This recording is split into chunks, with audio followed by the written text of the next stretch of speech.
Friends, ಎಲ್ರಿಗೂ ನಮಸ್ಕಾರ. ಎಲ್ಲರೂ ಹೇಗಿದ್ದೀರಿ? ಎಲ್ಲರೂ ಚೆನ್ನಾಗಿದ್ದೀರಾ ಅಂತ ತಿಳ್ಕೊಂಡಿದ್ದೀನಿ. ನಾನು ಕೂಡ ಚೆನ್ನಾಗಿದ್ದೀನಿ ಫ್ರೆಂಡ್ಸ್. ಇದು ಬುಧವಾರದ್ದು ಬೆಳಗ್ಗೆನೇ ಬ್ಲಾಗ್ ಇದು ಫ್ರೆಂಡ್ಸ್. ಮಂಗಳವಾರ ರಾತ್ರಿ 10 ಗಂಟೆಯಿಂದ ಮಾರಿ ಕುಣಿತ ಕುಣಿತಾರೆ.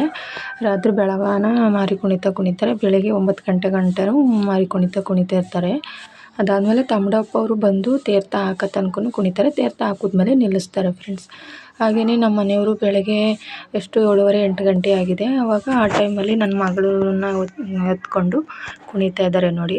ಅವಳು ಸ್ವಲ್ಪ ಹೊತ್ತು ಅಷ್ಟೇ ಇದ್ಲು ಅವ್ರ ಅಪ್ಪನ ಹತ್ರ. ಆಮೇಲೆ ಹೇಳೋಕ್ಕೆ ಶುರು ಮಾಡಿಬಿಟ್ಲು. ಅದೆಲ್ಲ ಜನಗಳು ನೋಡಿಕೊಂಡೆ ಅರ್ಧ ಎದ್ರುಕೊಂಡು ಅಳೋಕ್ಕೆ ಶುರು ಮಾಡಿಬಿಟ್ಲು. ಆಮೇಲೆ ನಾನು ಇಸ್ಕೊಂಡೆ ಅವಳನ್ನ, ಪಾಪುನ ಎತ್ಕೊಬಿಟ್ಟೆ ನಾನು. ಅದಾದಮೇಲೆ ಮತ್ತೆ ಅವರು ಕೆಲಸಕ್ಕೆ ಹೋಗಬೇಕಿತ್ತು. ಹಂಗಾಗಿ ಅವರು ಸ್ವಲ್ಪ ಹೊತ್ತು ಕುಣಿದ್ಬಿಟ್ಟು ಆಮೇಲೆ ಬಂದುಬಿಟ್ರು. ರಂಗಮಂದಿರದ ಹತ್ರ ಕುಣಿತಾ ಇರೋದು ಫ್ರೆಂಡ್ಸ್. ಇದು ನೋಡ್ತಾ ಇದ್ದೀರಲ್ಲ, ಎಷ್ಟು ಚೆನ್ನಾಗಿ ಕಾಣಿಸ್ತೈತೆ ನೋಡಿ. ವಿಡಿಯೋ ಎಷ್ಟು ನೀಟಾಗಿ ಬಂದಿದೆ. ನೈಟು 10 ಗಂಟೆಯಿಂದ ಅಂದರೆ ಮಂಗಳವಾರ ನೈಟ್ 10 ಗಂಟೆಯಿಂದ ಬುಧವಾರ ಬೆಳಗ್ಗೆ ತನಕನೂ ಕುಣಿತಾರೆ. ಈ ಥರ ಮಾರಿ ಕುಣಿತ ಕುಣಿತಾರೆ. ಆದರೆ ನೈಟೆಲ್ಲ ವೀಡಿಯೋ ಮಾಡ್ಕೊಳಕ್ಕಾಗಿಲ್ಲ ನಾನು. ಅಂದರೆ ಪಾಪುನೂ ನೋಡ್ಕೋಬೇಕು, ಮನೆಯಲ್ಲೂ ಕೆಲಸ ಅದೆಲ್ಲ ಇದರಿಂದ ಹಿಂಸೆಯಿಂದ ನನಗೆ ಅದೆಲ್ಲ ಮಾಡ್ಕೊಳಕ್ಕಾಗಿಲ್ಲ. ಅಲ್ಲಿ ಗಂಟೆ ಎಲ್ಲ ಹೋಗಿ ವೀಡಿಯೋ ಮಾಡ್ಕೊಳಕ್ಕಾಗಿಲ್ಲ. ಹಂಗಾಗಿ ಬೆಳಗ್ಗೆ ಎಷ್ಟಾಗುತ್ತೋ ಅಷ್ಟು ಮಾಡ್ಕೊಂಡಿದ್ದೀನಿ. ಆಮೇಲೆ ಸ್ವಲ್ಪ ಪಾತ್ರೆಗಳಿದ್ವು. ಅಂದರೆ ನಿನ್ನೆ ನಾನ್ ವೆಜ್ ಮಾಡಿದ್ದು, ಚಿಕನ್ನು ಮತ್ತು ನಾಡುಕೋಳಿ ಸಾಂಬಾರು. ಮಾಮೂಲಿ ನಾನ್ ವೆಜ್ ಮಾಡಿದ್ದು ಮಾರಿ ಹಬ್ಬಕ್ಕೆ ಯಾವಾಗಲೂ ನಾನ್ ವೆಜ್ಜೇ ಮಾಡೋದು. ಹಂಗಾಗಿ ಅದ್ರದ್ದೇ ಸಾಂಬಾರೆಲ್ಲ ಹಾಗೇ ಇತ್ತು. ಅದಕ್ಕೆ ರೈಸ್ ಮಾಡಿ ಮುದ್ದೆ ಮಾಡಿದ್ವಿ. ಅದಕ್ಕೆ ನಾನು ಅಲ್ಲಿ ನಮ್ಮ ನಾದಿನಿಯರೆಲ್ಲ ಬಂದಿದ್ದರು. ಅವರು ರೈಸ್ ಮಾಡಿ ಮುದ್ದೆ ಮಾಡಿದರು ಅದೇ ಸಾಂಬಾರಿಗೆ. ನಾನು ಹೊರಗಡೆ ಕೆಲಸ ನಾನು ಮಾಡ್ಕೋತಾ ಇದ್ದೆ. ಅಂದರೆ ಬಟ್ಟೆ ಒಗೆಯೋದು, ಪಾತ್ರೆ ತೊಳೆಯೋದು ಏನೈತೆ ಅದನ್ನು ನಾನು ಮಾಡ್ಕೊಳ್ತಾ ಇದ್ದೆ. ಬಟ್ಟೆ ಎಲ್ಲ ವಾಶ್ ಮಾಡಿ, ಪಾತ್ರೆ ಎಲ್ಲ ಇದ್ದು, ತುಂಬ ಪಾತ್ರೆಗಳಿದ್ದು, ಪಾತ್ರೆ ಎಲ್ಲ ತೊಳೆದೆಲ್ಲ ರೆಡಿ ಮಾಡ್ತಾಯಿದ್ದೆ. ನನ್ನ ಮಗಳಂತೂ ಹೇಳಿದ ಮಾತೇ ಕೇಳಲ್ಲ. ನಾನು ನೀರಲ್ಲಿ ನಿಂತಿದ್ರೆ ಅವಳು ನೀರಿಗೆ ಬಂದುಬಿಡ್ತಾಳೆ. ಪಾತ್ರೆ ತೊಳೆಯೋಂಗಿಲ್ಲ, ಬಟ್ಟೆ ಒಗೆಯೋಂಗಿಲ್ಲ, ಹಿಂದ್ಬಿಟ್ಟೆ ಬಂದುಬಿಡ್ತಾಳೆ. ಅಂದರೆ ಯಾರ ತಕ್ಕೂ ಹೋಗಲ್ಲ ಅವಳು ಜಾಸ್ತಿ. ಕೆಲಸ ಎಲ್ಲ ಮುಗಿಸ್ಬಿಟ್ಟು ಮಧ್ಯಾಹ್ನ ಅವಳಿಗೆ ಮೈ ತೊಳೆದ್ಬಿಟ್ಟು ಮಲಗಿಸಿದೆ. ಇವಾಗ ಒಂದು 5:15, 5:45 ಆಗಿತ್ತು. ಅವ್ರ ತಾತ ದನ ಇಟ್ಕೊಂಡು ಬಂದಿದ್ದರು.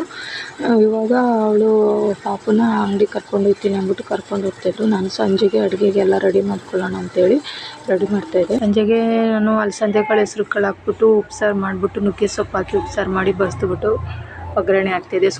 ಸೊಪ್ಪು ಕಾಳು ಒಗ್ಗರಣೆ ಹಾಕ್ತಾಯಿದ್ದೆ. ಖಾರ ಅರ್ದಿಟ್ಬಿಟ್ಟು ಅನ್ನ ಮಾಡಿಬಿಟ್ಟು ಸಾಂಬಾರು ಮಾಡಿದ್ದೀನಿ. ನಾನ್ ವೆಜ್ ಎಲ್ಲ ತಿಂದು ಬೇಜಾರಾಗಿರುತ್ತಲ್ಲ, ಅದಕ್ಕೆ ಉಪ್ಸಾರು ಮಾಡೋಕ್ಕೆ ಹೇಳಿದ್ರು ಮನೇಲಿ. ಅದಕ್ಕೆ ಉಪ್ಸಾರು ಮಾಡಿದ್ವಿ. ಇದು ನುಗ್ಗೆ ಸೊಪ್ಪು ಮತ್ತು ಅಲಸಂದೆ ಕಾಳು, ಹೆಸ್ರು ಕಾಳು ಹಾಕಿ ಉಪ್ಸಾರು ಮಾಡಿ ಒಗ್ಗರಣೆ ಹಾಕಿಟ್ಬಿಟ್ಟು ಸ್ವಲ್ಪನೇ ರೈಸ್ ಮಾಡ್ಕೊಂಡ್ವಿ. ಸ್ವಲ್ಪ ರೈಸ್ ಮಾಡಿಕೊಂಡು ಆಮೇಲೆ ಸಾಂಬಾರು ಸಪ್ರೇಟ್ ಮಾಡಿ ಬಸ್ದುಬಿಟ್ಟು ಖಾರ ಮಾಡಿಟ್ಟೆ. ಅದಾದ್ಮೇಲೆ ನನ್ನ ಮಗಳಿಗೂ ಸ್ವಲ್ಪ ಕಡದ್ರಾಗಿಟ್ಟು ಮಾಡಿ ತಿನ್ನಿಸ್ಬಿಟ್ಟು ಸ್ವಲ್ಪ ನೀರಿಟ್ಟೆ ಅವಳಿಗೆ ಬಾಟ್ಲಿಗೆ ಹಾಕಿ ಕೊಡೋಕ್ಕೆ. ಅದಾದಮೇಲೆ ಎಲ್ಲ ಊಟ ಮಾಡಿ ಎಲ್ಲ ಕೂಸಿದ್ಮೇಲೆ ಕೂತ್ಕೊಂಡು ಆಡ್ತಾಯಿದ್ಲು ಅವಳು, ನನ್ನ ಮಗಳು. ಆಟ ಸಾಮಾನು ಕೊಟ್ಟಿದ್ದೆ, ಅದನ್ನು ತೊಗೊಂಡು ಆಟ ಆಡ್ತಾ ಕೂತಿದ್ಲು. ಅಂದರೆ ಅವಳು ಜಾಸ್ತಿ ಇವಾಗ ಆಟನೇ ಆಡಲ್ಲ, ಬರೀ ಫೋನು ಅಂದ್ಕೊಂಡು ಇದು ಮಾಡ್ತಾಳೆ. ಅದು ಬೇರೆ, ನನಗೆ ವೀಡಿಯೋ ಮಾಡ್ಕೊಳ್ಳೋಕ್ಕೆ ನನಗೆ ಅವಳು ಫೋನೇ ಕೊಡಲ್ಲ. ಹಂಗಾಗ್ಬಿಟ್ಟೈತೆ ಇವಾಗ. ಅವಳು ಏನಾದರೂ ಮಲಿಕೊಂಡಾಗ ಅಷ್ಟೇ ನಾನು ವೀಡಿಯೋ ಮಾಡ್ಕೋಬೇಕು. ಇಲ್ಲ ಅಂತಂದರೆ ಏನಾದರೂ ಆಟ ಸಾಮಾನು ಕೊಟ್ಬಿಟ್ಟು ಕೂರಿಸಿ ಆಮೇಲೆ ಫೋನ್ ಇಸ್ಕೊಂಡು ವೀಡಿಯೋ ಮಾಡ್ಕೊಳ್ಬೇಕು. ಹಂಗಾಗಿದೆ. ಫೋನೆಲ್ಲ ಫುಲ್ ಹಾಳು ಮಾಡಿಬಿಟ್ಟಿದ್ದಾಳೆ ನನ್ನ ಮಗಳು. ಬುಧವಾರದ ಬ್ಲಾಗ್ ಇದು ಫ್ರೆಂಡ್ಸ್. ಅಂದರೆ ಅವತ್ತು ಮಂಗಳವಾರ ದಿನ ಫುಲ್ಲು ಕೆಲಸ ಜಾಸ್ತಿ ಇತ್ತು, ಟಯರ್ಡ್ ಆದಂಗಾಗಿತ್ತು. ಸ್ವಲ್ಪ ಹೊತ್ತು ಮಲಗಿಬಿಟ್ಟಿದ್ವಿ. ಹಂಗಾಗಿ ಜಾಸ್ತಿ ವೀಡಿಯೋ ಮಾಡೋಕ್ಕಾಗಿಲ್ಲ. ಅದಕ್ಕೆ ಚಿಕ್ಕದಾಗಿ ನಾನು ವೀಡಿಯೋ ಮಾಡಿ ಹಾಕಿದ್ದೀನಿ. ಬೆಳಗ್ಗೆದು ಮತ್ತು ಸಂಜೆ ಈವ್ನಿಂಗ್ ಮಾತ್ರ ಹಾಕಿದ್ದೀನಿ ಫ್ರೆಂಡ್ಸ್. ನೋಡಿರಲ್ಲ ಫ್ರೆಂಡ್ಸ್, ಈ ವಿಡಿಯೋ ನಿಮಗೆ ಸ್ವಲ್ಪನಾದರೂ ಇಷ್ಟವಾಗಿದ್ದರೆ ಪನ್ನಗಶಕ್ತಿ ಕುಟುಂಬ ಚಾನಲ್ಗೆ ಲೈಕ್ ಮಾಡಿ, ಕಮೆಂಟ್ ಮಾಡಿ, ಹಾಗೆ ಸಬ್ಸ್ಕ್ರೈಬ್ ಮಾಡಿ. ಪ್ಲೀಸ್ ಸಪೋರ್ಟ್ ಮಾಡಿ. ನಿಮ್ಮ ಸಪೋರ್ಟು ನನಗೆ ತುಂಬ ಇಂಪಾರ್ಟೆಂಟು. Thank you friends.